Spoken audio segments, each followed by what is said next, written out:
A todos, vamos a empezar ya con esta transmisión del día de hoy. Veo que tenemos muchísimos conectados, me encanta que esto sea así. Bienvenidos a todos en el chat. Muchísimas gracias por sumarse a esta prueba de la NotPinCon, a esta previa, si se quiere, como decimos acá en Argentina. Cuéntenme en el chat si, bueno, si se escucha bien, si ven bien, cualquier problema que tengan con la transmisión, por favor, nos lo hacen saber a través del chat, porque de eso se trata el día de hoy, de dejar todo 10 puntos para el evento que vamos a tener el próximo sábado. Y también nos dicen, si quieren, de qué países están conectados, de dónde es que nos escuchan, así podemos empezar a construir esta comunidad de NotPinCon y saber desde dónde es que nos están visitando el día de hoy en este canal de Twitch de NotPinCon. Por supuesto, muchísimas gracias a la gente que se va sumando. Acá tenemos gente hasta de España, increíble. La verdad es que nos volvemos locas cada vez que vemos el alcance que estamos teniendo y desde dónde nos están, bueno, justamente conectándose el día de hoy, y toda la gente que se está sumando a este evento. El día de hoy, la verdad es que me pone sumamente contenta hablar de todo lo que tenemos preparado para esta tercera edición de NotPinCon. La verdad es que hemos planeado un montón de cosas, empezando por los workshops que van a ser el próximo viernes 28 de agosto. Vamos a tener 3 workshops que son totalmente gratuitos para la gente que quiera unirse en español. Los cupos son limitados y vamos a estar, van a tener que esperar por la aceptación, porque justamente tenemos tanta gente que quiere participar que vamos a tener que limitar los cupos. Son 3 workshops increíbles. Muchísimas gracias a las trainers que brindaron su tiempo para poder justamente crear estos workshops para ustedes. Tenemos de intro al análisis forense, que fue, mira, increíble, toda la gente, al menos de 24 horas ya están agotadísimos todos los cupos. También tenemos uno sobre ciberinteligencia, utilizando el framework de Mitre, súper actual esta temática. Y tenemos uno que todavía tiene vacantes, que es el de análisis de apps móviles, para aprender a auditar todas las que son las aplicaciones en Android. Todavía, hoy en día, hay algunos cupos, así que por favor vamos a ir dejando todos los links y URLs en el chat, en la descripción, así que estén atentos si es que les interesa esta temática, y síganos en las diferentes redes sociales que tenemos. Estamos en todos lados. Nos hemos encargado este año de que si nos estás buscando y querés saber al respecto de NotPinCon, querés meterte en la seguridad de la información, bueno, sabés que nos vas a poder encontrar a través de las diferentes redes.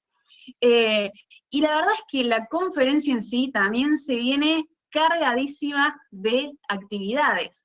Tenemos por primera vez en la historia de NotPinCon 2 tracks que van a darse en simultáneo con diferentes temáticas.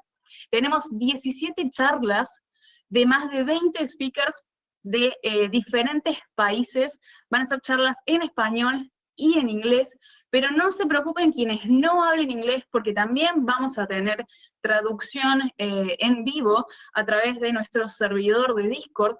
También vamos a ir dejando los enlaces en el chat para que puedan ir uniéndose a nuestro servidor en Discord.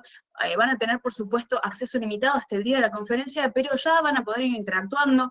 La idea es que no nos perdamos de esas interacciones clásicas que tienen las conferencias de seguridad, que son tan típicas y que tanto nos gustan, y que podamos seguir, bueno, compartiendo entre nosotros conocimiento para poder crear una comunidad mucho más amigable entre nosotros, y que no nos perdamos de esa esencia que tienen las conferencias de seguridad informática y que tanto nos gustan.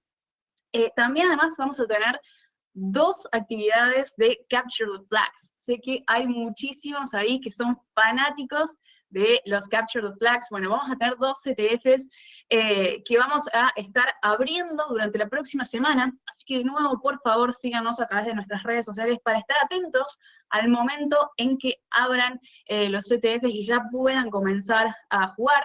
También vamos a tener algunas actividades para quienes quieran meterse dentro de la resolución de estos desafíos, pero no sepan cómo empezar porque nunca lo han hecho antes. Recuerden que la idea de esta conferencia es que más chicas y más gente en general se anime a meterse dentro del mundo de la seguridad informática. Entonces también vamos a tener soporte y ayuda para aquellos que no sepan cómo comenzar. Bueno, pueden unirse a nuestro servidor en Discord, donde van a poder interactuar con nosotros, y también síganos en nuestras redes sociales para estar al tanto de las novedades respecto a este tipo de actividades.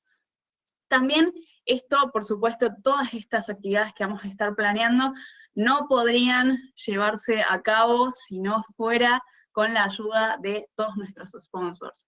Y esto es algo que también nos marca cómo vamos creciendo año a año. Lo cierto es que en esta tercera edición de NotPinCon tenemos más de 20 sponsors que también apoyan nuestra iniciativa de crear una comunidad que sea más inclusiva, que sea más diversa, y que les permita a las mujeres sentirse cómodas dentro de los entornos de seguridad informática. Así que muchísimas gracias a todas esas empresas que nos apoyan, y otras comunidades también de mujeres dentro de Latinoamérica y del mundo que nos apoyan para poder realizar todas estas actividades que tenemos planeadas para este año, que son muchísimas.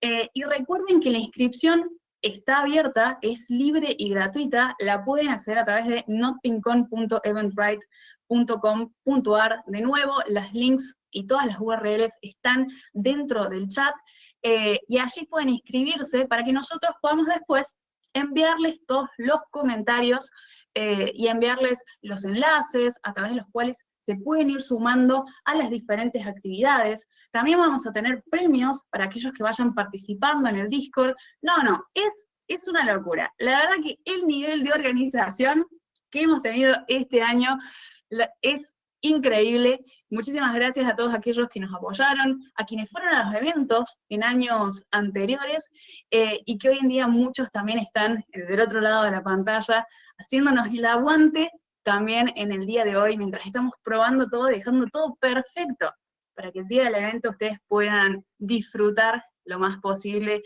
de la tercera edición de NotPinCon, que se viene con todas. Así que bueno, la verdad es que creo que ustedes deben estar cansados de escucharme hablar. Ustedes vinieron acá para saber y escuchar sobre seguridad en contenedores, y yo estoy acá interrumpiéndolos. Lo cierto es que ya tenemos más de 100 personas en el chat. Creo que ha llegado el momento de empezar a hablar de las temáticas y las charlas por las cuales ustedes vinieron, y ha llegado mi momento de presentar a la oradora estrella que tenemos en el día de hoy. Ella es una especialista en seguridad informática, sumamente reconocida, referente en el área y en el mundo, que ha dado conferencias en Black Hat, en DEF CON, y en muchísimas otras conferencias de renombre a nivel internacional. Creo que no me alcanzan los dedos de la mano para contar los años de experiencia que tiene esta chica en seguridad informática, y el día de hoy les va a traer una charla que ha dado justamente en Black Hat hace algunos días, y las vamos a ver hoy en día en español a través de este canal de Twitch de la NotPinCon. Así que muchísimas gracias, y sin más que decir, le voy a dar el pase a mi querida amiga Sheila para que comience a contarnos su investigación. Wow, no puedo creer la introducción que hizo Denu, la verdad está buenísima, la energía que tiene, la admiro, porque yo a esta altura de la cuarentena mis energías no están tan vivas realmente, pero bueno, gracias por estar ahí. Veo que son un montón de personas, tengo acá el Twitch al costado como para ir mirando un poco cómo sale esto, más o menos enfocarme al menos dentro del cuadrado de la cámara, voy a hacer ese esfuerzo, y voy a estar mirando el chat. Así que si tienen preguntas o algo, bueno, al final vamos a tener igualmente una sección de preguntas, pero si quieren ir tirando comentarios, yo voy a tratar de ir de reojo mirando esta otra computadora donde ustedes van a estar escribiendo. Bueno, de nuevo, muchísimas gracias por unirse. La verdad que creo que ya son casi 130 personas y no puedo creer que haya tanta gente. Espero que me escuchen bien. Si hay algún inconveniente con la comunicación, con la transmisión, por favor escríbanlo en el chat. Esto es un test run. La verdad que Denu lo inició como súper súper pro y yo me quedé como, ay, ahora me quedó como la vara re alta para hacer esta parte. Pero bueno, para mí es algo un poco más relajado e informal. De hecho, yo acá tengo mi cerveza que les dije que iba a tener para este momento, es sábado. Denu me cargaba y me decía que esta era la JCOM. Así que bueno, sí, básicamente soy la única persona que va a estar dando una charla ahora. Y así que me voy a tomar mi tiempo. Y bueno, espero si Ruth no se cansa de transmitir y corta todo, vamos a estar un ratito hablando de Docker y de Kubernetes.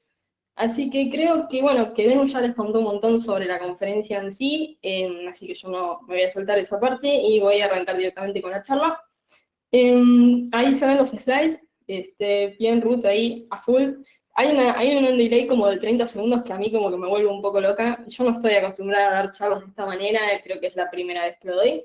Para Black Hat fue grabada, así que también me costó mucho grabarla, es como raro estar hablándole a una computadora. Pero bueno, vamos a hacer el mejor esfuerzo y nada, después ustedes me dicen cómo sale. Bien, esta charla se trata, como bien dijo Denu, de seguridad en contenedores, en Docker y en Kubernetes. Que bueno, que son tecnologías que son bastante trending en este momento, ya de hace bastante tiempo. Lo que vamos a hacer es un pequeño repaso sobre las características de seguridad que tienen estas tecnologías.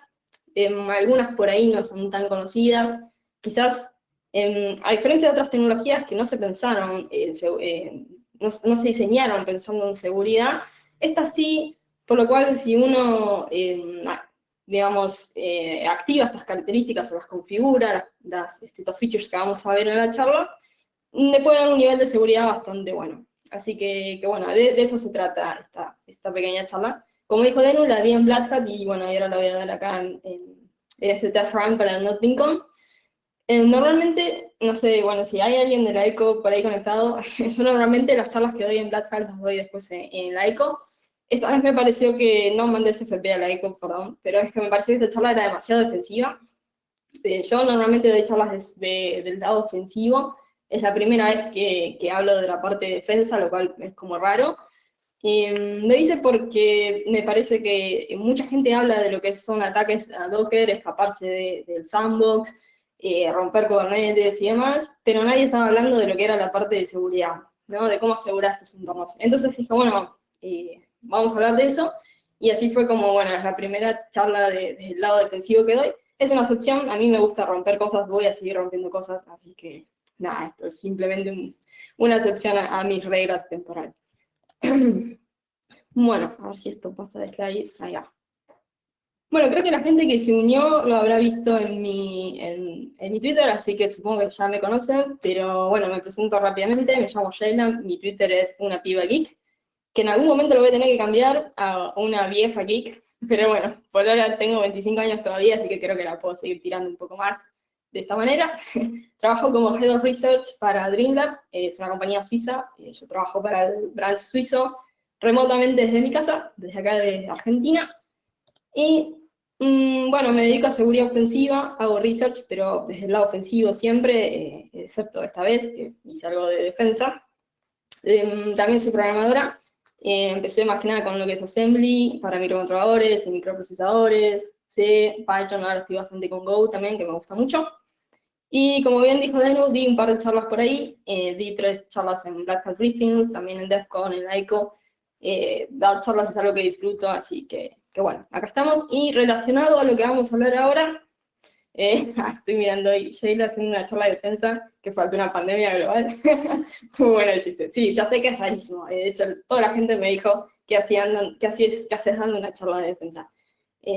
Pero bueno, nada, lo hice porque nadie estaba hablando de defensa de este tema, o por lo menos yo no lo vi, y dije, bueno, hay que hablar de esto, y bueno, acá estamos. Y relacionado a este tema, bueno, tengo la certificación de DSA, de Docker Captain, como le dicen. A mí no me gustan las certificaciones de seguridad, me gustan las de arquitectura y las de estas tecnologías, así que no tengo certificaciones de las de seguridad, no me atraen, sí tengo las de arquitectura, cosas raras, ¿viste? Pero bueno, vamos a lo que realmente importa. Empecemos con la presentación. Bueno, Docker es una tecnología que puede ser usada por cualquier persona. Es muy fácil, con unos pocos comandos podemos tener contenedores ejecutándose en nuestro sistema operativo. Simplemente hacemos un Docker Container Run o Docker Run y ya tenemos por ahí un Nginx, un HTTPD, lo que sea que estemos corriendo, que queramos correr, ya lo tenemos ejecutándose en nuestra máquina. Está bueno, me parece como medio mágico, pero es bastante sencillo. A ese punto, los contenedores no parecen ni complejos ni complicados de asegurar. Pero el escenario cambia completamente cuando esta ballenita se multiplica a sí misma, y ahora tenemos que usar orquestadores, como por ejemplo Swarm. Swarm es el orquestador oficial de Docker, o si no, el bien conocido Kubernetes, ¿no? Son orquestadores. Estos entran en acción cuando nuestro clúster se volvió bastante más grande, ¿no? Cuando, por ejemplo, tenemos miles de nodos o cientos de nodos con diferentes recursos de hardware, corriendo un montón de aplicaciones diferentes, separadas en entornos virtuales distintos, comunicadas por diferentes redes, por ahí tienen que ser accedidas por diferentes tipos de usuarios que administran el clúster o que son desarrolladores. Entonces cada uno de esos usuarios tiene que tener un permiso distinto para acceder al servidor, con roles diferentes. Entonces, bueno, cuando se junta todo eso, se hace complejo.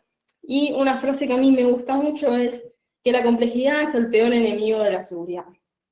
Lo cual es cierto, cuando las cosas se ponen complejas, se hacen más difíciles de asegurar, la superficie de ataque es más grande, por ende es más complicado de protegerlo, ¿no? Así que, bueno, vamos a ver eso en esta charla. ¿Qué tenemos para poder proteger o asegurar estos entornos containerizados que, bueno, que pueden llegar a ser bastante complejos? Empecemos hablando de Docker en sí, ¿no? De Docker Daemon y los core components, o sea, los componentes propios de Docker.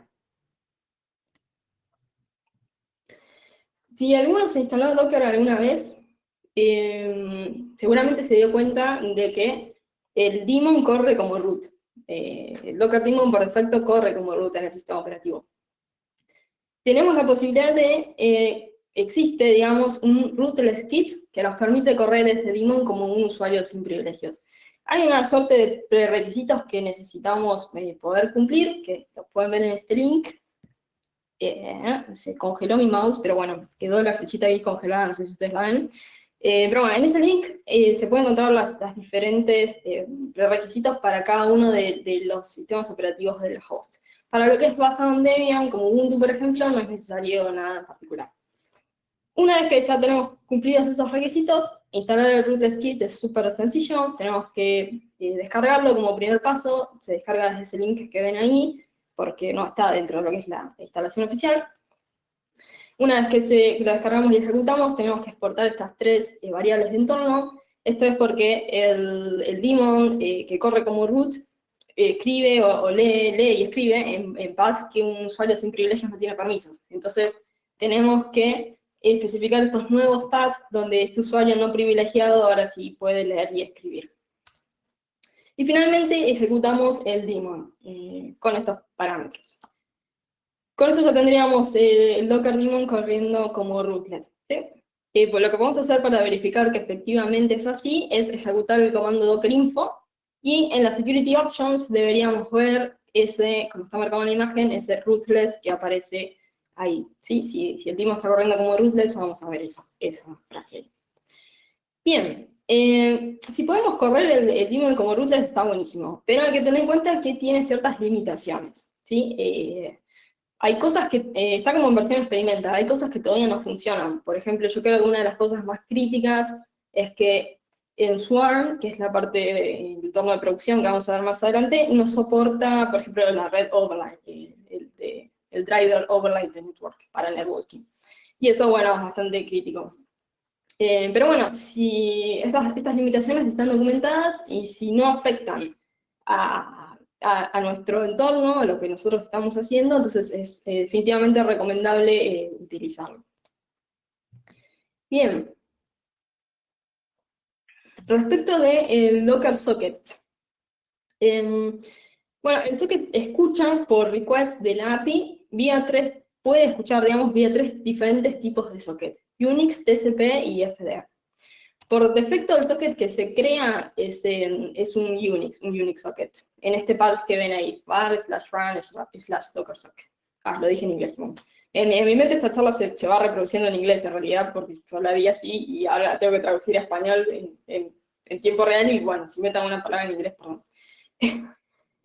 Bueno, en ese path tenemos el socket por defecto de Docker. Por ejemplo, la herramienta de líneas de comando de Docker, la que nosotros usamos para ejecutar Docker Container Run, por ejemplo, habla con este socket, ¿sí? Bien, este socket también puede ser usado para hablar desde adentro del contenedor, ¿sí? Con el daemon.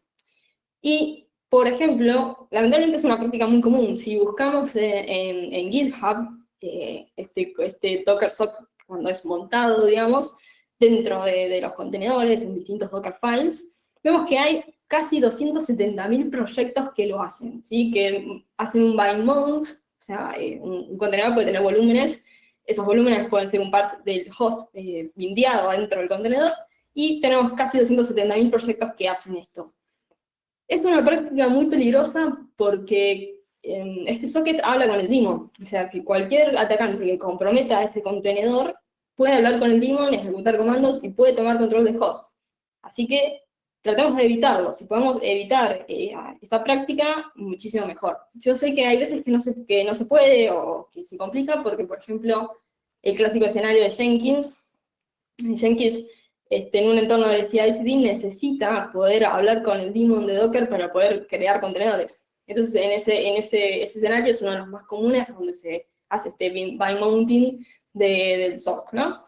Si es así y no lo podemos evitar, bueno, lo mejor es que seamos conscientes de estos peligros que hay y apliquemos una defensa en profundidad, ¿sí? Ahora hay hoy estaba mirando algunas cositas nuevas en la documentación de cómo están tratando de ver cómo montar Docker dentro de Docker, quizás con un usuario con menos privilegios, entre otras cosas, pero bueno, sigue siendo una práctica bastante peligrosa, así que si podemos evitarla, mejor, y si no, bueno, aplicar una defensa en profundidad, ¿no? Siendo conscientes de esto. Bien. ¿Qué pasa si tenemos que acceder si tenemos que administrar el clúster remotamente? Bueno, en ese caso es cuando se habilita el Docker TCP. El socket TCP, perdón. Estaba mirando el chat y me mareé. Estaba viendo si alguien decía que no se ve bien. Bueno, parece que igual se ve. Perfecto. Bueno. Entonces, cuando necesitamos administrar el clúster remotamente, se habilita este TCP socket. Bueno, por defecto, el acceso remoto es sin encriptar, sin cifrar y sin autenticar. O sea, todo mal. Cuando lo habilitamos por defecto, va de esta forma. Se expone a Internet, se abre el puerto 2376 o 2375 y se expone la API a Internet y cualquiera puede hablar con el daemon, ¿sí? Lo cual básicamente cualquiera puede ejecutar comandos de Docker en nuestro servidor. Y adivinen qué, sí, ahí, este screenshot es bastante viejo, a esta altura, si buscan esta query, debe haber como 6.000 más o menos clusters de Docker que están exponiendo la API a Internet, así como viene, ¿no? Sin ningún tipo de autenticación ni cifrado. Si mal no recuerdo, esta query algo así como products Docker port 2375 o 2376. Así que bueno, básicamente cualquiera puede tomar control de este clúster, de la máquina host, ¿no? De un contenedor. Y de hecho, hace 2 o 3 semanas salió un malware llamado Doki, que se aprovecha de esto, de todos los clusters que tienen la API de Docker expuesta ahí, para tomar control del host, y bueno, no sé si era un cryptomine, no me acuerdo, pero se aprovechó justamente de este caso, ¿no? Entonces, si nosotros necesitamos verdaderamente acceder a la API de manera remota, lo que podemos hacer es utilizar el built-in HTTPS Encrypted Socket, que ya viene, digamos, en Docker. Pero bueno, para poder implementarlo, tenemos que crear unos pares de certificados. Tenemos que crear una CA para nuestro clúster y también las keys, los certificados, digamos, para el servidor. ¿Sí? Para eso podemos usar OpenSSL, por ejemplo. Y una vez que creamos la CA y los certificados para nuestro servidor, para nuestro clúster de Docker, podemos correr el daemon especificando este flag que dice TLS verify, y con los otros 3 parámetros que vemos en el comando le pasamos el certificado, digamos, de la CA y después los certificados del servidor. De esta manera, el daemon se va a correr aceptando únicamente conexiones que proveen un certificado válido. Acá en el ejemplo vemos un cliente que se está tratando de conectar a este socket remoto y recibe un rechazo a la conexión. Y desde el lado del servidor lo que vemos es que el daemon logueó, digamos, que alguien se quiso conectar, pero como no proveyó un certificado válido, lo rechazó. Sí, básicamente eso es lo que queremos, que nadie que no tenga un certificado válido se pueda comunicar con nuestro clúster. Bien, ahora, como vimos, el cliente necesita definitivamente proveer un certificado válido. ¿Cómo hacemos eso?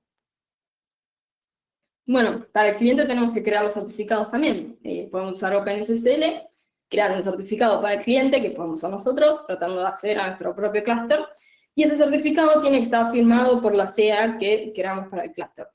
Entonces, una vez que tenemos esos certificados creados, nosotros ejecutamos los comandos de Docker con el mismo parámetro de TLS verify y le pasamos nuestros certificados como cliente, ¿sí? Bueno, esto funciona como una clásica infraestructura de certificados, digamos, ¿sí? Donde tenemos certificados del servidor y los nuestros y nos comunicamos a través de esa forma, digamos, ¿no? Obviamente que pasar los certificados en cada uno de los requests que hacemos a la API sería bastante molesto. Lo que podemos hacer es copiar estos certificados a la carpeta .docker que tenemos en nuestro home y exportar esta variable docker host y docker tls verify para que se comunique, digamos, por defecto, nuestro cliente se comunique estableciendo la comunicación de esta manera, utilizando estos certificados. Voy a mirar un poco el chat, a ver si está todo bien. Bueno, parece que sí. No llevo tiempo a mirar preguntas si es que mandaron, así que al final, cuando termine la charla, mándenme todas las preguntas juntas y ahí las respondo. Bueno, acá en la imagen lo que podemos ver es el Docker daemon, digamos, del host, en el host que está corriendo con los certificados, y del lado cliente vemos cómo pasando certificados se comunica exitosamente con el server, que básicamente esto sería lo que tenemos que hacer y la forma correcta de comunicarnos remotamente con un clúster de Docker usando certificados, ¿no? Buenísimo. Veamos ahora cómo podemos asegurar contenedores. Ya hablamos del Docker, del socket de Docker, del daemon y de la API, y veamos ahora qué hacemos con los contenedores. Bueno, lo primero de todo es entender, digamos, la forma o la principal capa de aislamiento que provee Docker. Lo que tenemos que pensar es que cada contenedor es un proceso en la máquina host. O sea, muchos cuando explican Docker dicen, lo comparan como si fuera que estás virtualizando algo que tenés una máquina virtual, pero el concepto es totalmente erróneo, es completamente distinto. La mejor forma de explicarlo, o que de hecho es la forma real, es que cada contenedor de Docker que se ejecuta es un proceso más en la máquina host. Ahora bien, Docker hace uso de los kernel namespaces para hacer el aislamiento de ese proceso, de manera que ese proceso no pueda haber otros recursos del sistema host, digamos, o de otros contenedores. Básicamente, la base del aislamiento de Docker pasa por los kernel namespaces. Docker hace eso, Docker hace uso de esto para poder proveer el aislamiento que todos conocemos que tienen los contenedores. Los 6 namespaces que usa Docker son estos que pueden ver acá en pantalla. El primero es UTS, que es para aislar los identificadores del sistema, los DNS y demás, como por ejemplo el hostname. Si ustedes corren un contenedor y hacen cat etc hostname, van a ver que tienen como una cadena alfanumérica, que es cómo Docker representa al host, digamos, de ese contenedor. Pero si ejecutan el mismo comando en el host, van a ver que tienen los hostname que ustedes conocen. Entonces, esa separación de que el hostname del contenedor no sea el mismo que el del host, pasa justamente por este namespace, UTS. Después tenemos otros, tenemos por ejemplo el de PID, que es el que aísla, es uno de los más importantes porque ese aísla los procesos entre sí. Para que un proceso no pueda haber otros procesos, ya sea del host o de otros contenedores, ese está representado en las imágenes que vemos acá abajo. Podemos ver que en la máquina host yo ejecuté un PS, y si ustedes ejecutan un PS en su máquina host, van a ver que tienen cientos de procesos, pero si ejecutan un PS en el contenedor, van a ver que tienen 1, 2, 3 procesos más. Esto es porque el proceso que corre el contenedor solamente puede ver sus procesos hijos. O sea, el proceso del contenedor ve los procesos de lo que se está ejecutando adentro del contenedor, que serían sus procesos hijos. estoy tratando de hacer tratando de explicarlo de manera que se entienda fácil. Pero bueno, básicamente es eso. Como el contenedor solo ve los procesos internos que tiene los procesos hijos, no puede ver todos los procesos que están corriendo en la máquina host. Ese aislamiento lo provee este namespace. Bien, después tenemos para aislar también lo que es el Interprocess Communication, que sería, bueno, estos a grandes rasgos son mecanismos por los cuales los procesos se comunican entre sí. Entonces Docker también aísla eso, para que un contenedor no pueda acceder ni ver los recursos, los objetos IPS del host, por ejemplo, o de otros contenedores. Tenemos el de Net, que también es muy importante porque ese aísla las interfaces de red. Cuando nosotros ejecutamos un contenedor, no vemos las mismas interfaces de red que están en el host. ¿Sí? Si ustedes ejecutan un contenedor y hacen un if config dentro del contenedor, van a ver que las interfaces de red son otras, completamente distintas a las de su host. Bueno, ese aislamiento también lo provee este kernel namespace, ¿sí? Net. Después tenemos el de user, que Docker lo soporta, pero no lo implementa por defecto. Lo vamos a ver en más detalle ahora en unos slides más adelante, porque es realmente muy interesante. Pero bueno, por defecto no está habilitado. Y después tenemos el de mode namespace, que es el que aísla los file system mode points, básicamente. Así que bueno, todo el aislamiento, digamos, la primera capa principal del aislamiento que hace Docker con los contenedores, básicamente está basado en estos kernel namespaces, ¿sí? Obviamente hay formas, cuando uno corre un comando, hay formas de compartir distintos namespaces, pero bueno, uno tiene que ser consciente de que en realidad, si comparte, porque podemos compartir el de IPC, podemos compartir el de PID, podemos compartirlo, pero lo estamos compartiendo con el host, así que tenemos que ser conscientes de que si compartimos uno de estos namespaces con el host, estamos rompiendo una capa de aislamiento. Así que desde el lado de defensa, lo mejor es no compartir estas cosas, ¿no? Estos namespaces. Bien, a ver, mirando el chat parece que está todo bien. Perfecto. Bueno, adicionalmente a esto que comentaba recién de los kernel namespaces, Docker por defecto remueve la mayoría de las kernel capabilities que tiene, que corre, digamos, del usuario que corre el contenedor, el proceso, básicamente, del contenedor. En ese link que ven ahí podemos ver, podemos encontrar en el código fuente de Docker cuáles son las kernel capabilities que se habilitan por defecto.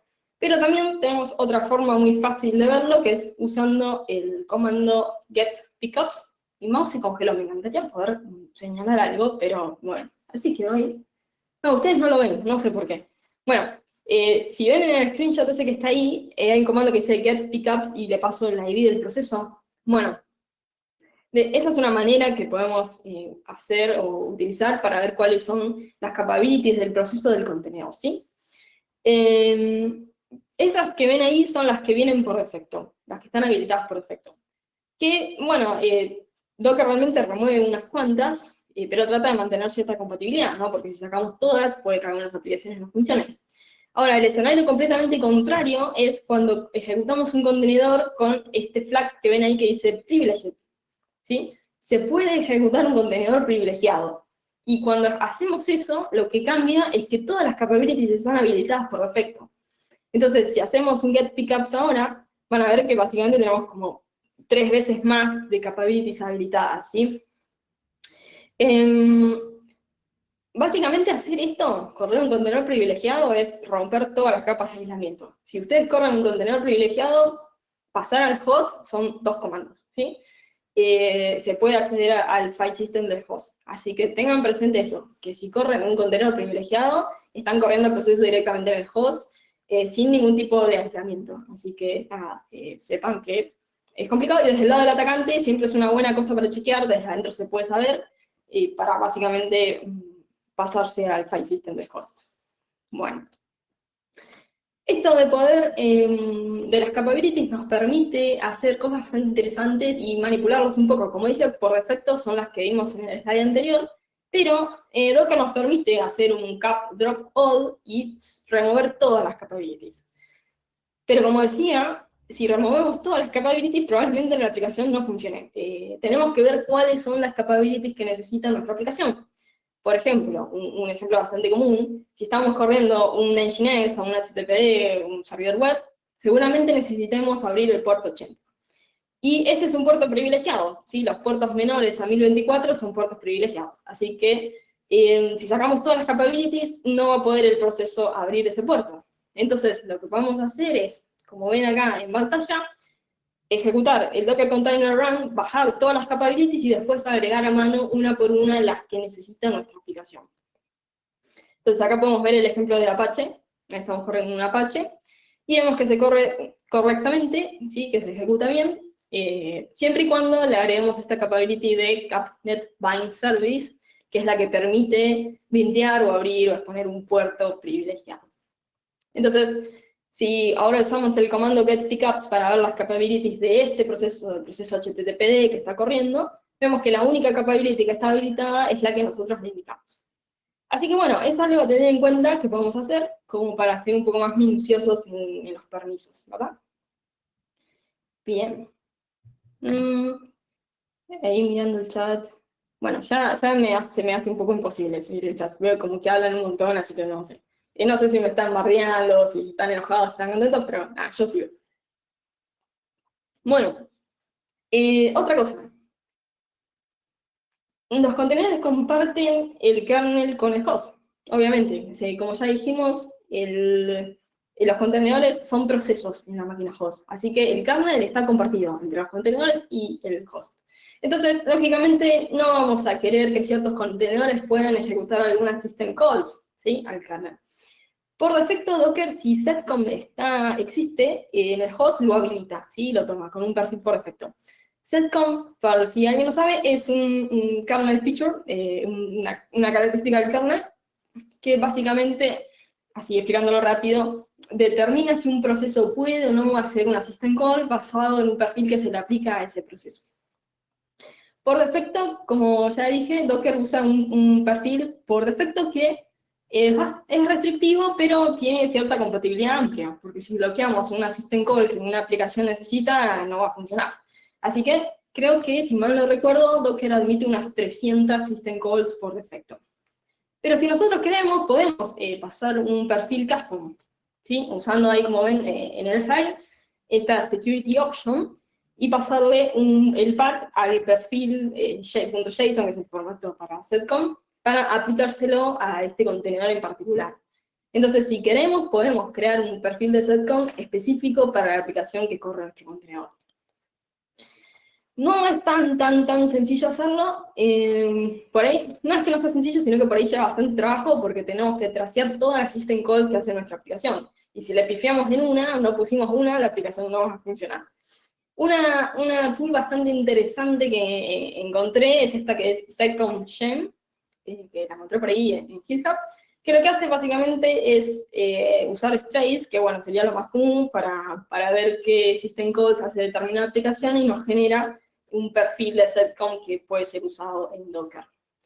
Yo la probé y la realidad es que ayuda bastante, pero no suele ser suficiente. Generalmente tenemos que nosotros seguir mejorando un poco ese perfil hasta llegar a abarcar todas las system calls que necesita nuestra aplicación.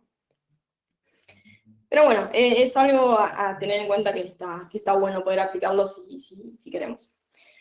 Después, Docker también soporta Mandatory Access Control. Por defecto, si AppArmor está permitido, lo carga, ¿sí? También lo carga por defecto. Puede ser AppArmor o puede ser Selenium, depende de la distribución del sistema operativo del host. Esto básicamente ayuda a restringir, también a ser un poco más restrictivos en las operaciones que pueden ejecutar los procesos sobre ciertos objetos del sistema. También tenemos una tool acá que nos ayuda a crear un perfil de AppArmor para una aplicación en particular, y nosotros podemos, a través del flag de Security Option, pasarle a Docker un perfil en particular para el contenedor que vamos a ejecutar. Por ejemplo, uno que hay, de ejemplo, en la documentación oficial es un un perfil de AppArmor para Nginx, ¿sí? Y si queremos, como vemos acá en el ejemplo, podemos ejecutar un contenedor de Nginx pasando este perfil. Y ahí tenemos un ejemplo de lo que pasa. Como dije, lo que hacemos es restringir operaciones que se pueden ejecutar adentro de este contenedor. Ahí tenemos que, por ejemplo, yo obtengo una shell adentro del contenedor e intento hacer un touch y un archivo, o sea, intento crear un archivo y me dice que no tengo permisos. Entonces, básicamente está restringiendo dónde se pueden crear archivos dentro del file system, ¿sí? Entre otras cosas, puede ser bastante abarcativo. Y está bueno. Es otra cosa que podemos tener en cuenta que se puede hacer dentro de Docker, aplicar un perfil de AppArmor a un contenedor, y bueno, seguir mejorando la seguridad. Bien, creo que hasta ahí vamos bien. Bueno, si alguien ejecutó un contenedor o más o menos estuvo jugando un poco con Docker, estoy 100% segura que notó que por defecto el usuario es root. El contenedor, adentro, todo lo que se corre por defecto corre como root. Bueno, si escuchan perros ladrando es porque justo a esta hora, tipo, son como las 8, ¿no? Sí, perfecto. A las 8 en punto pasa un vecino paseando unos perros y mis perros se vuelven locos. Y nada, no lo puedo evitar. Así que si escuchan perros ladrando es eso, pero en 2 o 3 minutos ya pasó. Bien, entonces, decía, el usuario perfecto dentro del contenedor es root, ¿sí? Ese usuario root mapea el root del host. O sea, el usuario root del contenedor es el usuario root del host, pero con menos capabilities, ¿sí? Como ya mencionamos antes, las capabilities para ese usuario root están restringidas. Entonces, eso básicamente significa que el usuario root del contenedor tiene como menos poder, digamos, que el usuario root del file system, del host, ¿sí? Básicamente es eso. Pero bueno, sigue siendo el usuario root, así que tiene bastante privilegios. A priori, eso se puede solucionar fácil usando este parámetro user, que ven acá en el screenshot, el segundo screenshot. Podemos usar el flag user y pasarle un UID de un usuario no privilegiado, 2000, por ejemplo, en este caso. Entonces, si nos fijamos, yo lo que hago en la parte de abajo del screenshot es en la máquina host ejecutar bueno, un PS para ver con qué usuario se está ejecutando tal proceso. Vemos que en el anterior el usuario root el que lo está ejecutando, efectivamente en el host, y en este segundo escenario vemos que en el host el usuario que está ejecutando el proceso del contenedor es el que tiene el UID 2000. Bien. ¿Qué pasa si nuestra aplicación necesita correr como root? Hay aplicaciones que no corren si no corren como root. Bueno, si ese es nuestro caso, tenemos una solución que está muy buena y que es uno de los features de Docker que a mí más me gustan y que no es muy conocido, pero realmente está buenísimo y es uno de mis favoritos, que es el User Namespace Remap. Básicamente, este feature de Docker lo que hace es hacer un remap del usuario root dentro del contenedor a un usuario con menos privilegios o un usuario no privilegiado en el host, ¿sí? Entonces, nada, lo que va a pasar es que los procesos adentro del contenedor van a estar siendo ejecutados como root, y es el root real del file system del contenedor, pero en realidad en el host el que está corriendo el proceso es un usuario sin privilegios. Bien, está muy bueno este feature. Para poder utilizarlo, porque no viene habilitado por defecto, tenemos que cambiar la configuración en el daemon, tenemos que agregar, como vemos acá, este user ns-remap, ¿sí? Dentro del daemon.json, ¿sí? De la configuración está. Y si usamos el valor de default, lo que va a hacer Docker es usar este usuario y grupo que ya lo crea por defecto, así que se llama docremap, va a ser ese el que va a utilizar, ¿sí? Para hacer este remapeo. Obviamente podemos especificar nosotros, podemos crear nosotros un usuario y un grupo con un rango de usuarios y grupos para especificarle, pero si usamos por el default, voy a usar este, ¿sí? Que está bien.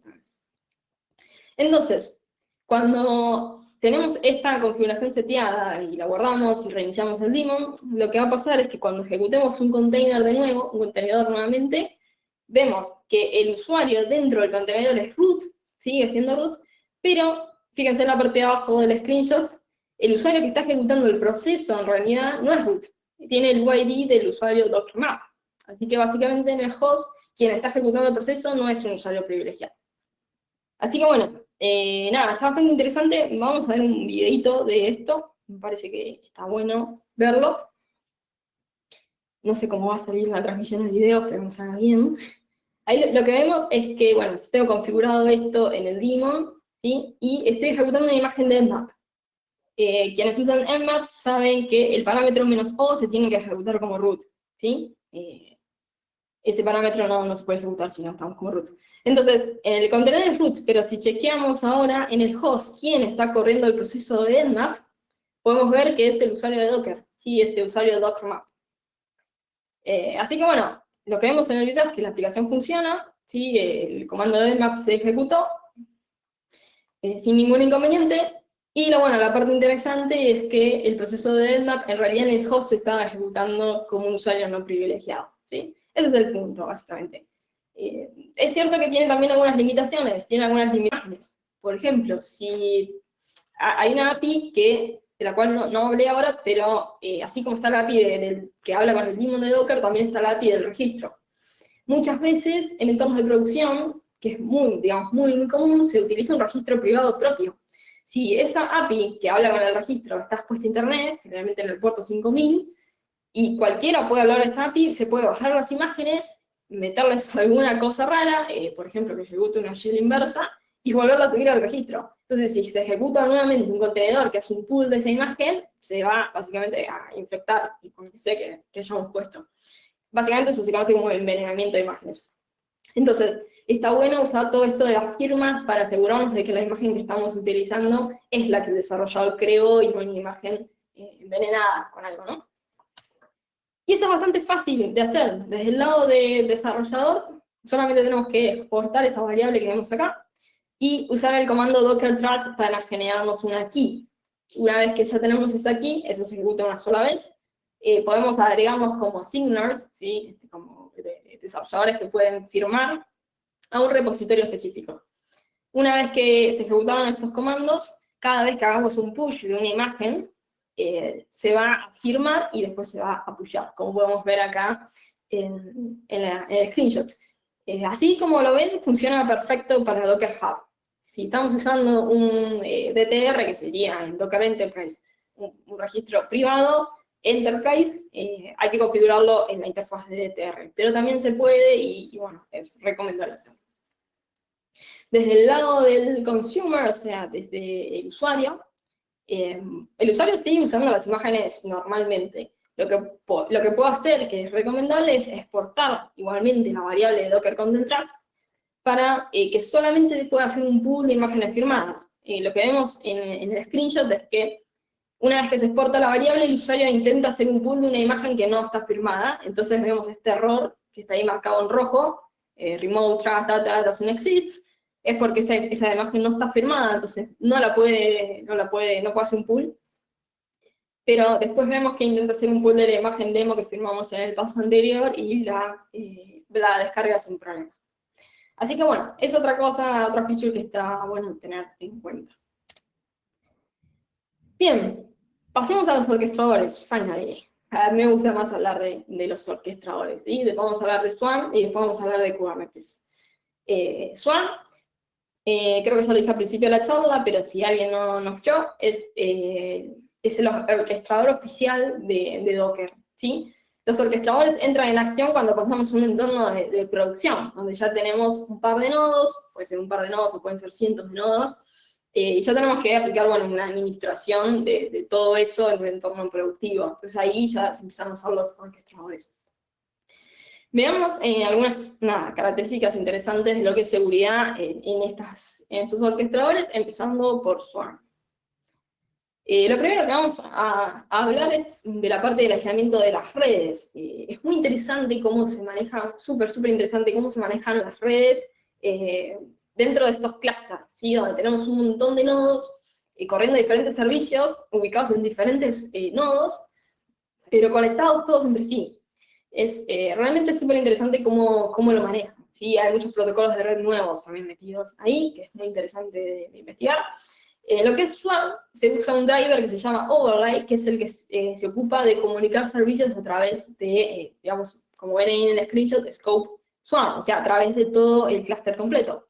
Y esto es interesante porque, por ejemplo, podemos tener 1000 nodos y podemos tener un servicio corriendo solamente en 500 nodos, pero si uno de los nodos que no tiene el servicio corriendo recibe una conexión que va para ese servicio, este driver se ocupa de agarrar esa conexión y mandarlo a un nodo que está corriendo el servicio. Hay como toda una magia ahí que está buenísima. También hay muchos bugs y cosas que ahora no voy a hablar porque es una charla de defensa, así que no voy a comentar las cosas de offensive, del lado ofensivo, pero nada, hay cosas interesantes. Acá en el ejemplo lo que vemos es que puedo crear redes custom sobre este driver, ¿sí? Por defecto, todos los servicios que serían los contenedores ejecutándose se pueden comunicar entre ellos sin inconvenientes. Entonces, lo que deberíamos hacer es crear redes para separarlos. Lo que estamos haciendo acá es crear una red de backend y una red de frontend, como ven acá en el comando. Entonces, servicios de la red de frontend no se van a poder comunicar con la red de backend. Entonces, ahí vemos, por ejemplo, abajo, estoy creando dos servicios y le estoy especificando la red en la que quiero que esté conectado. Estoy creando, por ejemplo, un Redis atachado a la network backend. Y después estoy creando un Nginx atachado a la network de frontend. Esos dos no se van a poder comunicar entre sí. ¿Sí? Docker Swarm los aísla. Entonces, si por ejemplo intentamos hacer un ping desde el Nginx al Redis, el ping no funciona. Y ninguna comunicación va a funcionar. Básicamente están separados. Docker usa IP tables por debajo y crea las reglas para separar estos servicios, ¿no? Bueno. Espero que nos estén aburriendo. Seguimos. Por defecto, estas redes custom que podemos crear no están encriptadas, no están cifradas. Swarm cifra el tráfico entre los nodes managers, ¿sí? Todo el tráfico de administración de nodes managers está cifrado. Pero el tráfico de las redes que creamos, tráfico de data, como le dicen, de los servicios entre sí, como se comunican, no están cifrados. Pero podemos cifrarlos. Si pasamos el parámetro OPT encrypted cuando creamos esa red, todo el tráfico que pase en esa red funciona. Va a estar, obviamente funciona, pero va a estar también cifrado. Si queremos saber si una red efectivamente está cifrada, podemos usar el comando docker network inspect, y lo que vamos a ver en una red cifrada es que aparece este statement ahí que dice encrypted. Si la red no está cifrada, no vamos a ver eso. Así que básicamente así podemos chequear si la red está cifrada o no. Obviamente, desde el punto de vista de seguridad, lo ideal es cifrarlo. Obviamente que también tiene un impacto de la performance, así que ahí hay que testear un poco, pero desde el lado de seguridad es recomendable cifrar toda la data de estas redes. Bien. Otro tema dentro de lo que es Swarm, y esto está bastante interesante. Me encanta hablar de esto porque es como medio, what the fuck. A ver, dentro de un clúster de Swarm podemos tener un montón de nodes managers, ¿sí? Los nodes managers básicamente son los que controlan todo dentro del clúster. Entonces, como básicamente está separado, como cualquier cosa que está separada pero está manejando lo mismo, necesita compartir la información para que todos estén, digamos, viendo lo mismo, ¿no? Entonces, los nodes managers comparten un log, se llama RAF logs, donde tenemos un algoritmo de RAF que lo que hace es que todos los nodes managers vean el mismo estado, ¿sí? Tengan exactamente una copia igual de ese log, ¿sí? Que básicamente ese log es el estado del clúster. Ahora, ese log también tiene información muy sensible, todo lo que son los Docker secrets, los certificados, todo eso se guarda dentro de ese log. Entonces, si uno compromete como atacante un nodo manager, hacer un dump de ese log es una de las primeras cosas que debería hacer, porque ahí tenés todos los secretos y bueno, un montón de data que te va a servir. Ahora, esos logs están cifrados. Por defecto, esos logs vienen cifrados. Pero la cosa que es realmente graciosa hasta cierto punto es que la clave que se usa para cifrar esos logs está al lado de los logs. Entonces es como, ¿what? O sea, en este path específico que vemos ahí, que como ven está prácticamente en la misma ruta que los logs, está la key. Si hacemos un cat de esa key, podemos ver que ahí dice begin, private key, y tenemos la key. Y con esa clave podemos descifrar los logs. Yo escribí un artículo en nuestro blog de research explicando cómo hacer el dump de los logs, pasando hasta aquí y demás. Entonces, bueno, es como medio, what? Nada, están los logs cifrados, pero la clave está al lado, así que lo podemos descifrar. Ahora, como que los de Docker se dieron cuenta que esto no estaba muy bueno y implementaron un feature que se llama autolock, que lo que hace es cifrar la clave con la que se cifran los logs. Este concepto, posta que no lo vi nunca. Años en InfoSec y nunca vi algo así.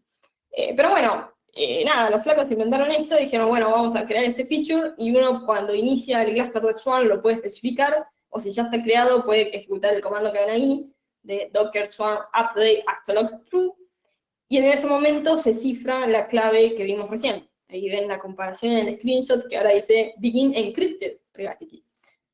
Y bueno, nada, la clave está cifrada, es como la clave de la clave de la clave, una cosa así. Y realmente, desde mi punto de vista personal de esto, es que en realidad a mí no me parece muy útil, porque si vos comprometiste el nodo manager y si lo hiciste a través de los contenedores que estaba corriendo de Docker, probablemente el usuario que tengas sea el que corre el daemon de Docker. Y si no, el usuario root.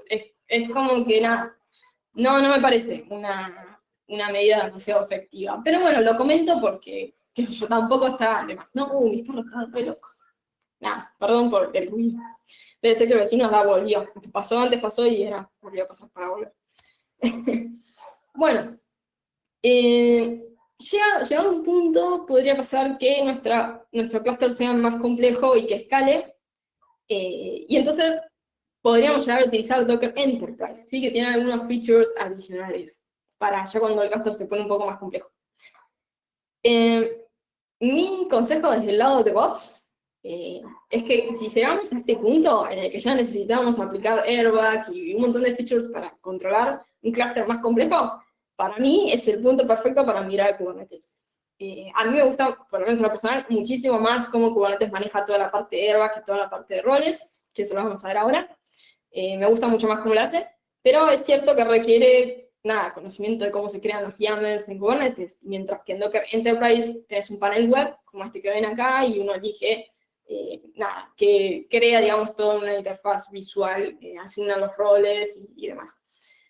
Básicamente, Airbag, que es Role Based Access Control, nos permite crear organizaciones o teams o usuarios que tengan roles específicos, o sea, las acciones que pueden ejecutar sobre colecciones. Las colecciones son recursos. Puede ser un stack, que es un deployment, digamos, mensual. Puede ser servicios, nodos, secretos, volúmenes, lo que sea, ¿no? Que básicamente es una forma de controlar los permisos que tienen los usuarios que administran el clúster o los desarrolladores. Otra cosa que está en Docker Enterprise es el DTR, Docker Trusted Registry, que bueno, es la forma de tener un registro privado, básicamente, y tener ahí nuestras imágenes privadas de nuestra organización. Y este DTR tiene un feature interesante que es un escáner para las imágenes. Básicamente tiene una base de datos de CVEs y te escanea las imágenes y te dice si hay algún CV en tu imagen. O sea, si estás usando una aplicación que tiene un CV, tiene una vulnerabilidad conocida. Así que bueno, nada, es otra cosa por ahí a tener en cuenta que existe. Hay varias cosas interesantes dentro de Docker Enterprise que pueden aportar también cierta seguridad. Bueno, a ver el chat. No se escucha el perro, bueno, bien. Nada, bueno, parece que todo está en orden por ahí. Bueno, llegamos a la parte final, a la parte de Kubernetes.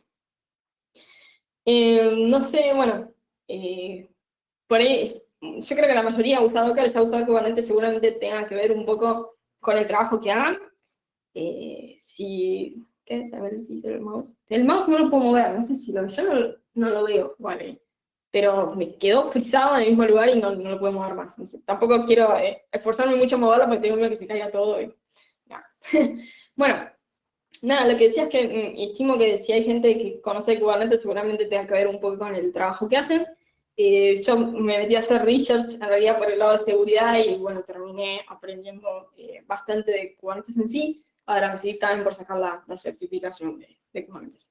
Así que bueno, veamos un poco las características de seguridad dentro de este orquestador. Me olvidé del chiste, lo puse al pedo totalmente. Pero bueno, la realidad es que Kubernetes ahora está en todos lados. Y me acordé, cuando puse este meme fue porque me acordé de una charla que vi en la agenda de una conferencia el año pasado, donde un flaco da una charla de cómo manejar una cafetera con Kubernetes, una cosa así, y medio como que se me quedó porque dije, ¿what? Nada, está en todos lados. Yo propuse un proyecto en el trabajo que usaba Kubernetes y creo que me lo aprobaron al otro día por eso. No sé si vieron el resto de proyectos, pero vieron que usaba Kubernetes y dijeron, nada, aprobado.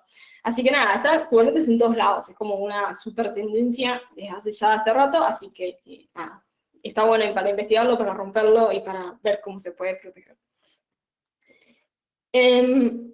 Bueno, esto, antes que nada, antes de pasar a lo que es seguridad en sí, está bueno que tengamos, sobre todo para la gente que nunca estuvo laburando con Kubernetes, tener una visión de un poco de los componentes, ¿no? Este gráfico es bastante sencillo. Si ven el gráfico de mi container, eh, se infartan. Es como, bueno, es mejor, pero nada, es bastante complejo. Yo acá traté más o menos de separar los componentes que son los componentes principales, y bueno, son estos. Igual que Swarm, tenemos nodos master y nodos workers, ¿sí? La diferencia es que Swarm, por ejemplo, puede correr contenedores en un nodo master, mientras que Kubernetes al menos no debería hacerlo y por defecto no lo hace, ¿sí? Kubernetes solo corre contenedores en node workers. Dentro de un master node tenemos el control plane, ¿sí? Que es básicamente la infraestructura de Kubernetes, el control plane, o sea, todos los componentes que controlan el cluster. Los que vemos acá son, bueno, los componentes de ese control plane, ¿sí? Tenemos el etcd, que es básicamente la base de datos de Kubernetes, donde se almacena toda la información del cluster. Después tenemos el QAPI Server, que es como el corazoncito del control plane. Todo pasa por ahí, todas las acciones que se tengan que ejecutar, cualquier cambio que haya en el cluster, todo se habla con el QAPI Server, ¿sí? Es la API que controla todo. Después tenemos el Kube-Scheduler, que es básicamente el scheduler, o sea, cuando tenemos que deployar algo, o correr un pod, o lo que sea, va el scheduler, y el scheduler se fija qué nodo cumple con las características de hardware necesarias para hacer ese deployment, y lo deploya. Se lo manda el kubelet, y el kubelet lo deploya. Después tenemos el Kube Controller, que es, bueno, ese es un binario que tiene un montón de procesos adentro que hacen un montón de cosas. No me voy a meter en detalle ahí, pero tiene bastante crítico, tiene bastantes cosas. Y después, eventualmente, podemos tener un Cloud Controller. Eso va a depender de si el clúster lo tenemos en cloud. Si están nuestras instalaciones, no lo vamos a tener. Pero si lo estamos deployando, no sé, en AWS, en Azure, donde sea, vamos a tener probablemente una API para el cloud, para controlar el proveedor de cloud. ¿Se escucha mal? ¿Se escucha bien? Ok. Bueno, entonces esos son los componentes del control plane. Después tenemos los componentes de los workers, donde tenemos el kubelet. El kubelet es el agente de Kubernetes, perdón, es el agente de Kubernetes que corre en cada uno de los workers, que es con el que se comunica el QAPI Server. Cuando el QAPI Server del master necesita ejecutar algo, necesita algo de ese nodo, se comunica con el kubelet. Y el kubelet también se comunica con el QAPI Server, ¿sí? Es el agente de Kubernetes dentro de un worker. Después tenemos el kubeproxy, que ya eso para las conexiones de red, y obviamente el container runtime, o sea, Docker, por ejemplo. Hay otros container runtimes también, no solamente existe Docker, pero bueno, sería básicamente el runtime que va a ejecutar los contenedores en sí. Bueno, esta básicamente, resumiendo mucho, es la arquitectura de un clúster de Kubernetes. Ahora, como dije, el componente principal es el QAPI Server. Todas las comunicaciones pasan siempre por ahí. Estas comunicaciones entre distintos componentes y los distintos nodos y demás pueden ser cifradas, ¿sí? Utilizando certificados TLS, por ejemplo. Si deployamos el clúster usando, por ejemplo, KubeADM, que es una de las tools más conocidas para hacerlo y más recomendadas, se ocupa de crearnos los certificados ya automáticamente. Pero si queremos, los podemos crear a mano también, lo cual es un poco tedioso hacerlo porque son muchos componentes, pero es recomendable porque, bueno, tenemos como un full control de los certificados que maneja nuestro clúster, ¿sí? Y nosotros elegimos dónde guardarlos y demás, así que desde el punto de vista de seguridad es bastante recomendable. ¿Cómo hacer eso? Bueno, si decidimos crear los certificados, ya sea una instalación de hardware, como decimos, y hacerlos a mano, podemos usar OpenSSL, por ejemplo, para ir creando uno por uno. Lo recomendable es crear dos CEAs, una para el clúster de Kubernetes en sí y otra para lo que sería el etcd, porque podemos tener muchas instancias del etcd para hacer un high availability, digamos, de las bases de datos, de lo que es el clúster. Así que probablemente tengamos dos CA, ¿sí? Después, certificados servers, tenemos el etcd, que digamos todo lo que sean las bases de datos están como servidores, son servidores. El KubeAPI Server es un servidor también, y el kubelet también funciona como servidor dentro de los node workers. Así que ahí tenemos 3 certificados para los servidores que tenemos que crear. Y después tenemos un par de certificados cliente. Tenemos el kubescheduler, el controller y el proxy, que son clientes únicamente, no son servidores, que se comunican con el KubeAPI Server. Así que tenemos que crear un certificado cliente para estos 3 componentes. Y después el KubeAPI Server también habla como cliente con otros componentes, por ejemplo con el etcd y con el kubelet. Así que tenemos que crear también un certificado para el KubeAPI Server como cliente, para hablar con el etcd y para hablar con el kubelet. Y el kubelet también habla como cliente con el KubeAPI Server, así que el kubelet tiene un certificado de server y un certificado de cliente también. Así que bueno, como vemos, son un par de certificados que tenemos que crear y configurar. Veamos un caso, que es el del KubeAPI Server, que es como el más complejo, por eso lo tomé de ejemplo, para mostrar cómo es la configuración. Lo primero, obviamente, sería crear los certificados para este KubeAPI Server, uno como servidor y 2 como cliente, y después tenemos que editar la configuración del KubeAPI Server para pasarle los paths donde están ubicados estos certificados. Esta imagen que vemos ahí es la configuración del KubeAPI Server. Todos esos paths que ven ahí es básicamente por donde le estamos pasando los certificados digamos, la configuración de los certificados a este componente. Entonces, en azul, el recuadro azul, el primero que vemos, es el path a la CA, ¿sí? A la Kubernetes CA, que sería la CA de nuestro clúster, que creamos nosotros, ¿sí? En azul le pasamos eso. En rojo vemos el certificado para hablar como clientes con la etcd. Y ahí vemos que también está el path a la CA de etcd, que podría ser opcional, porque podemos usar el CA de Kubernetes también. Pero bueno, lo recomendable es que sean CA separados. Así que tendremos que también eventualmente pasar el path a la CA de etcd y los certificados del IPS Server para hablar como cliente con el etcd. Después en naranja abajo tenemos los certificados para hablar como cliente con el kubelet, ¿sí? Y por último, abajo de todo en amarillo, los certificados de server, que eso ya sería como del server del KubeAPI Server, básicamente, ¿sí? Entonces, bueno, nada, básicamente cada componente de Kubernetes tiene esta configuración que tenemos que setear a mano y indicarle los paths de todos los certificados. Lo cual es bastante tedioso, pero bueno, nada. Si quieren ver el paso a paso de cómo configurar, cómo crear el certificado, de cómo configurarlo para cada uno de los componentes, eso lo detallé todo en el white paper, que al final les voy a dejar el link si se lo quieren bajar, o capaz que ya se lo bajaron, lo publiqué cuando di la charla de Black Hat, para descargarse, bueno, el paper y verlo más detallado. Bien. Pasando a la parte de autenticación.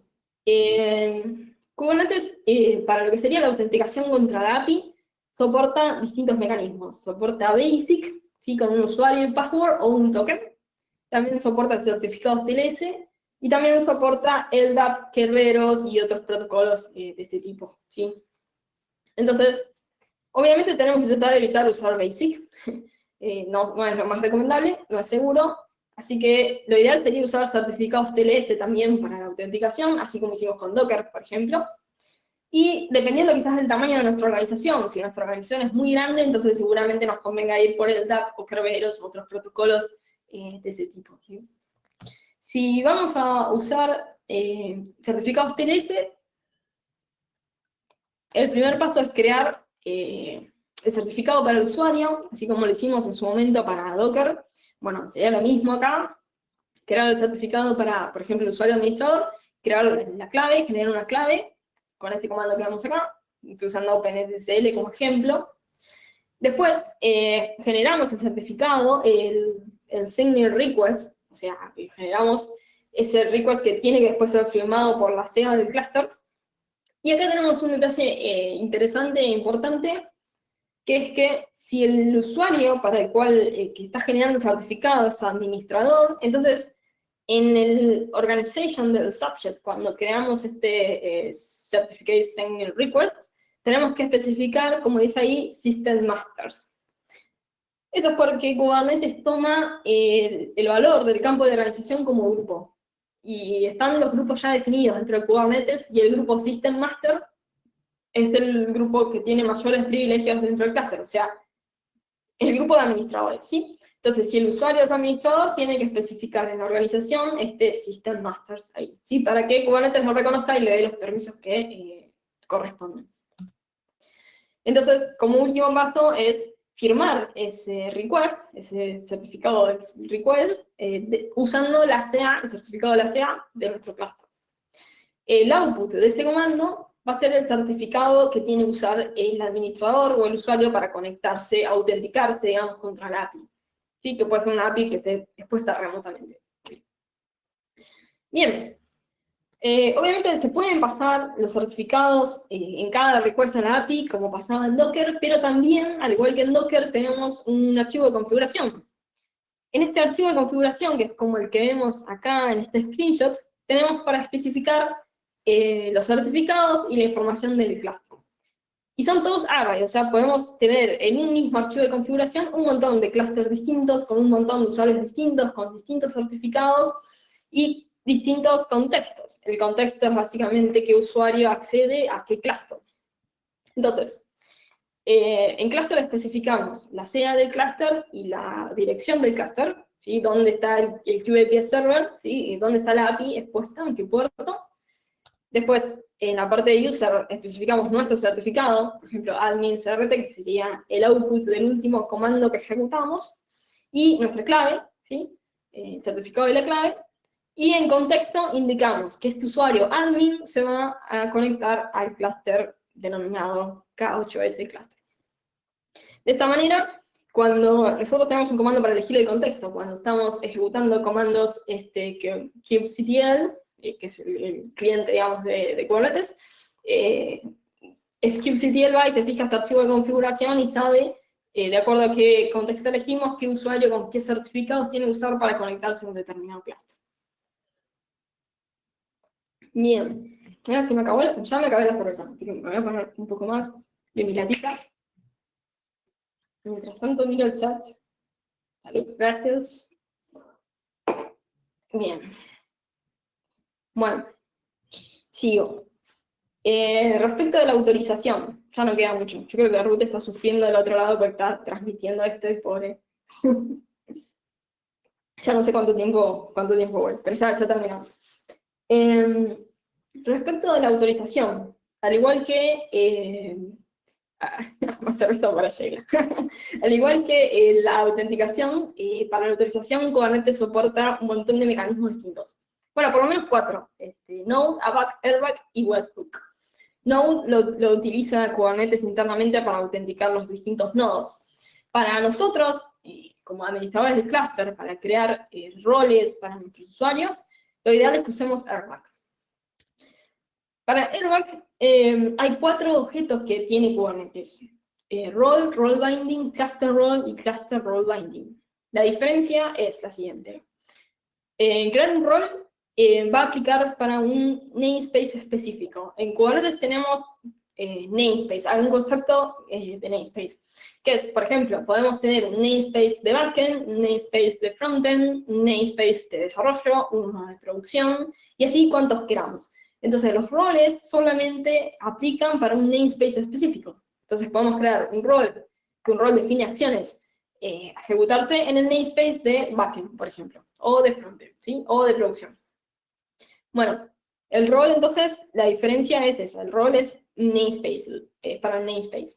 Después tenemos cluster role, que el cluster role es para todos los namespaces, ¿sí? Un cluster role es cluster way, ¿sí? Aplica para todos los namespaces que podamos tener en nuestro cluster. Y después los binding, los objetos de binding, son los que unen usuarios con los roles, ¿sí? Usuarios o grupos o service accounts con los roles. Este concepto de crear algo y unirlo con otro objeto es súper común en Kubernetes, ¿sí? Por ejemplo, pasa también con los volúmenes.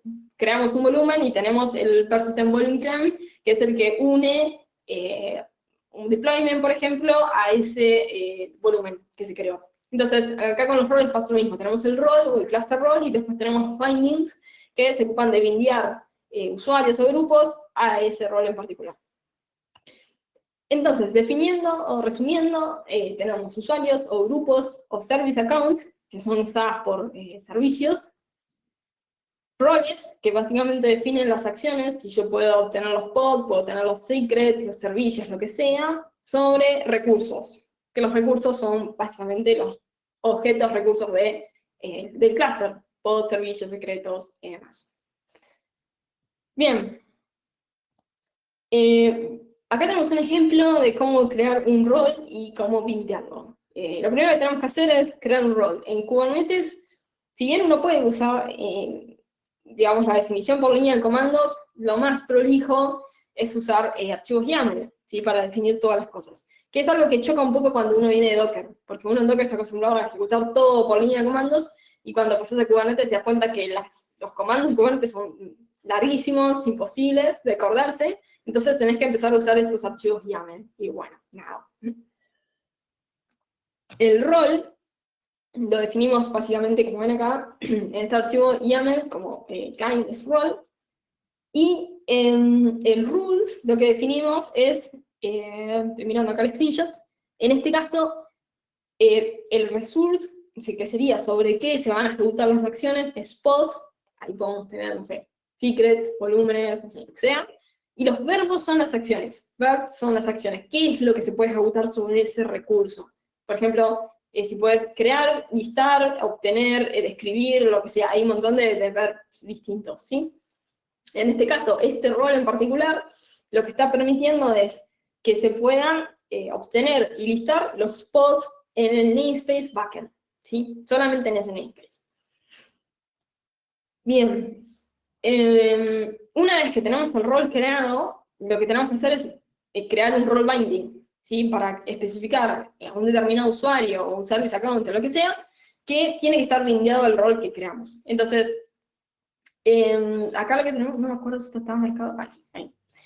Lo que tenemos acá es básicamente el nombre del rol tiene que coincidir con el role ref que ven ahí abajo, ¿sí? El role ref es la referencia al rol que se creó. Así que ese nombre tiene que ser exactamente igual. Después, arriba de todo, en subjects, tenemos un array con los distintos usuarios o service accounts que están bindeados a ese rol. Ahí puede ser varios, o sea, podemos usar un solo role binding para definir cuántos usuarios o grupos o service accounts queramos bindear a ese rol en particular, ¿sí? Bueno, y creo que acá viene un pequeño video sobre Airbag, básicamente. Ahí va.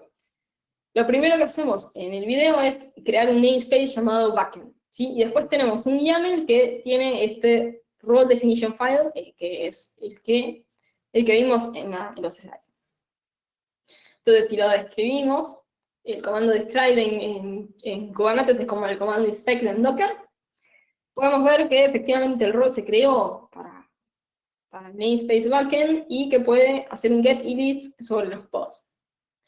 Ahora, lo que estoy haciendo es crear una service account en este namespace, en backend, ¿sí? Y tengo el archivo de role binding que va a ser el binding del rol que creamos a esta service account que acabo de crear recién. Entonces, cuando se crea con kubectl create este role binding, básicamente esta service account que se llama SA token va a tener los permisos que le indicamos. Acá en otra consola lo que estoy haciendo es usar el comando out_can_i para saber si como una determinada cuenta que yo le indico que estoy impersonando, puedo ejecutar una acción específica. Este comando está buenísimo. Obviamente hay otras herramientas para hacer más o menos lo mismo, pero está bueno usar nativamente este kubectl out_can_i para saber si como determinado usuario, o en este caso como esta determinada service account, yo puedo ejecutar una acción específica. En el primer comando ejecuté si puedo obtener pods. En el rol que creamos, el getPod estaba habilitado, así que la respuesta es yes. O sea, sí, puedes obtener pods.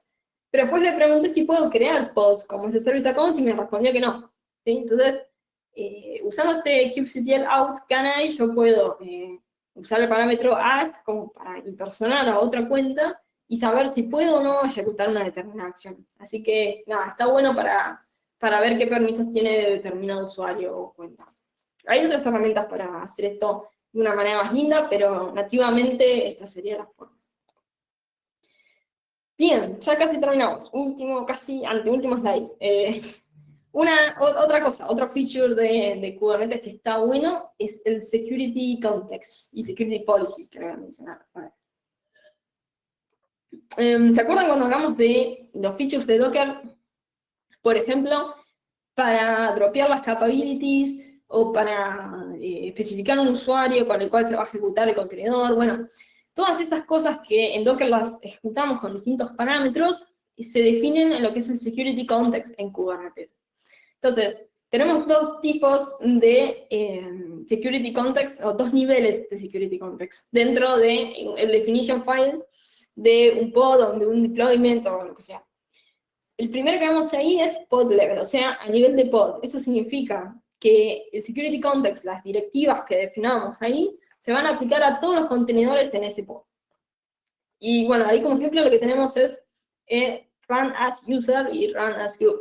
O sea, estamos especificando el usuario con el que se tiene que ejecutar cada uno de los contenedores dentro de ese pod. Si no, alguien no viene de Kubernetes y no sabe lo que es un pod, básicamente un pod adentro tiene el contenedor que se va a ejecutar.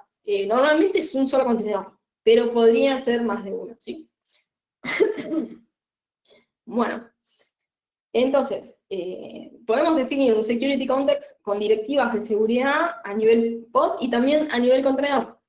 La que vemos ahí abajo, esa que dice Allow Privilege Escalation False, es una definición que podemos aplicar a nivel contenedor, que está buena, porque lo que hace es evitar que un proceso dentro del contenedor pueda ganar más privilegios que el proceso padre, lo cual, bueno, es una buena medida de seguridad. También, por ejemplo, si queremos dropear capabilities, hacer un drop, remover capabilities, como lo vimos en Docker, lo podemos hacer. Security Context tiene una directiva para definir eso, y es a nivel contenedor, no podemos hacerlo a nivel pod, en ese caso. El dropping de capabilities se hace a nivel contenedor. Y podemos especificar qué kernel capabilities queremos que no estén y qué kernel capabilities queremos que estén para un contenedor específico. Así que casi todas las parámetros de seguridad que existen en Docker Container Run se pueden aplicar como directivas en los security contexts de definición para un pod o un deployment. Bien, tenemos que no está acá, pero lo voy a mencionar, lo que son las security policies, que básicamente es la política que aplica a los security contexts. Es decir, que en nuestro clúster podemos tener una security policy que defina, por ejemplo, que todos los pods se tienen que correr con un security context que diga que el usuario es del UID 1000, ¿sí? Es una política. O sea que si un pod o un deployment no cumple con esas security context, con esas definiciones o con esas directivas, básicamente no se deploya, ¿sí?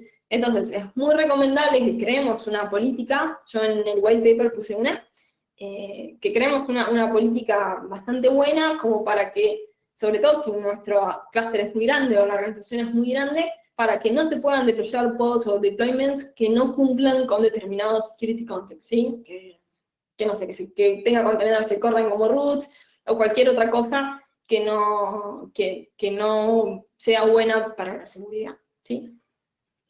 Bueno, y finalmente, y este ya es el último slide de Kubernetes, también tenemos policies para lo que son las redes. Por defecto, en Kubernetes todo está permitido, ¿sí? Por defecto todos los pods pueden hablar entre sí, todos los deployments hablan entre sí, no importa el namespace en el que estén, no importa si tenemos un namespace de backend de backend y de frontend o de producción y development, todos los pods pueden hablar entre sí, ¿sí? Por defecto todo el tráfico está permitido. Entonces, obviamente que en un entorno de producción, como mínimo, tenemos que aplicar estas network policies, que son aditivas y es para definir básicamente quién se puede comunicar con quién. lo recomendable es que por defecto, alguien ahí me está cargando de la forma que pronuncié, me parece. Pero tengan en cuenta que yo me voy tomando como 2 vasos de cerveza, así que no esperen que pronuncie las cosas bien, menos la palabra Kubernetes, que es como muy larga, por lo menos. Así que bueno, lo básico y lo recomendable es que primero creemos una política como la que vemos acá, donde se deniega todo. O sea, la política por default, deny all, ¿sí? Deny all, ¿sí? Se deniega todo. El pod selector vacío significa que se seleccionan todos los pods. Y después, que sea ingress y egress, básicamente significa de que tanto el tráfico como saliente, el tráfico entrante como saliente va a estar bloqueado.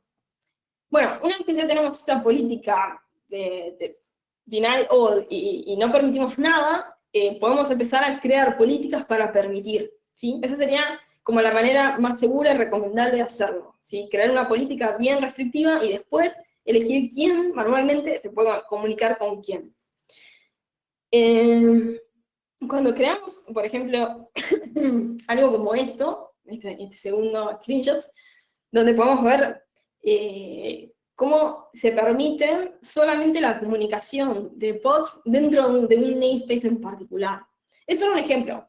La realidad es que las políticas de red pueden ser tan complejas como queramos. Podemos filtrar por protocolo, por puerto, por pods específicos, por namespace, por rango de red. Pueden ser realmente tan complejas como queramos. Este ejemplo que vemos acá es simplemente para aislar la comunicación de pods de un mismo namespace. O sea, que si aplicamos esta política que vemos ahí, todos los pods del backend se van a poder comunicar entre sí. Pero si alguien de frontend quiere alcanzar un pod de backend, no se va a poder comunicar. Básicamente es eso. Es un ejemplo. Solamente se permite el tráfico entre pods del backend y nada más. Es bastante práctico, puede ser bastante útil, sobre todo para aislar, por ejemplo, developments de producción. Bueno, una regla como esta básicamente aislaría el tráfico de development y de producción. Así que, nada, como dije, las reglas pueden ser tan complejas como queramos, así que simplemente tener en mente de que esto existe y que debemos crearlos porque por defecto todo se comunica, lo cual puede ser realmente no muy bueno. Bueno, llegamos al final, 1 hora después. Les voy a dejar acá, si quieren hacer screenshots, el link al white paper que quedó por ahora en Black Hat link pages quedó en la página que hicimos para Black Hat y todavía no lo publicamos en otro lado, así que bueno, lo dejo ahí. Si entran ahí se pueden descargar los 2 white papers, hay 2, uno centrado en Docker y Swarm y otro centrado en Kubernetes. Todo lo que vimos en esta charla se explica todo paso a paso ahí, con mucho más detalle de lo que vimos acá. Así que nada, de ahí se los pueden bajar a los 2. Y después, para quienes les interesa más la parte ofensiva como yo, vamos a estar dando un training en el ICO de 3 días, donde básicamente explicamos todas las tecnologías desde cero, Kubernetes y Docker desde cero todo el primer día, y después nos enfocamos los otros 2 días a explicar la parte de ataque y defensa con prácticas en mucha más profundidad. Así que bueno, nada, ahí les dejo los links, siguen a hacer screenshots, y básicamente esto sería todo. Gracias por estar del otro lado, y si tienen preguntas, ahora sí me pongo a mirar el chat, a ver si alguien tiene alguna consulta. Bueno, gracias por los halagos.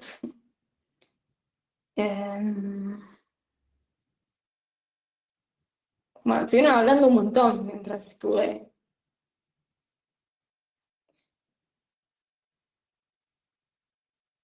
Me estuvieron haciendo bullying porque no pronunciaba bien porque estaba tomando cerveza. No veo preguntas, solo veo todo bullying, así que...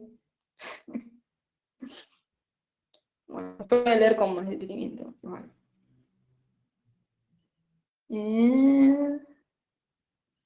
El training del ICO va a ser desde cero. Sí, el training del ICO va desde 0, 0, 0, porque dijimos de hacer todo un día que sea solamente de la explicación de Docker y de Kubernetes. O sea, todo el día 1 es desde instalar Docker e instalar Kubernetes a cómo usarlo, cómo correr contenedores, cómo administrar las redes, cómo crear volúmenes, todo lo que es básicamente el uso de estas plataformas. Y después el día 2 y 3 sí está totalmente enfocado a seguridad, desde el lado ofensivo y el lado defensivo también. Así que sí, va de 0. Uy, la notebook que estoy usando para ver el chat se está por quedar sin batería. Eso sí que no contaba con eso y no tengo el cargador acá. La que estoy transmitiendo no, pero la del chat sí. Entonces, lo que puedo hacer es abrir el chat en la otra máquina. Respecto de lo que son los cloud providers, cambia bastante, puede cambiar bastante la configuración en algunas cosas. O sea, en definitiva los cloud providers sigue siendo Kubernetes, por ejemplo, pero sí es cierto que hay configuraciones de seguridad que pueden cambiar, sobre todo la que aplica a los nodos en sí, por ejemplo. Así que ahí, bueno, hay cosas que pueden llegar a ser un poquito distintas. Nos vemos el sábado, sí.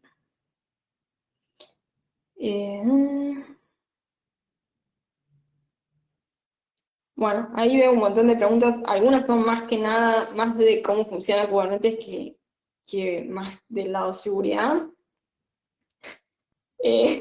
Bueno, nada ofensivo.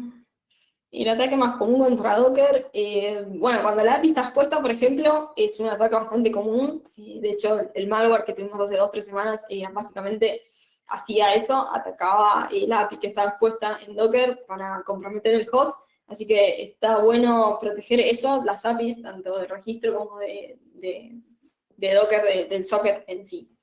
Así que bueno. Bueno, esta máquina que estoy usando para leer el chat se me está muriendo. Ya quedan 10 minutos, 6% de batería. Así que, bueno, y el último, alguna pregunta. Y sí, yo creo que sí, van a aumentar los ataques hacia Docker, así que... el malware nuevo creo que se llama Doki. Doki. Bueno, esto se me va a morir. Antes de que se me muera la máquina de la que estoy viendo el chat, prefiero despedirme. Gracias por estar del otro lado. Vi que hubo como 140 personas conectadas durante la charla, así que muchísimas gracias por eso. Si tienen preguntas, bueno, tengo los DM abiertos en Twitter, no sé, me pueden mandar un mail también, acá pueden ver mi correo. Cualquier duda que tengan me pueden consultar. Nada. Y gracias por estar del otro lado. Y bueno, nos vemos el sábado que viene en la NotPinCon con más charlas. Chau, chau.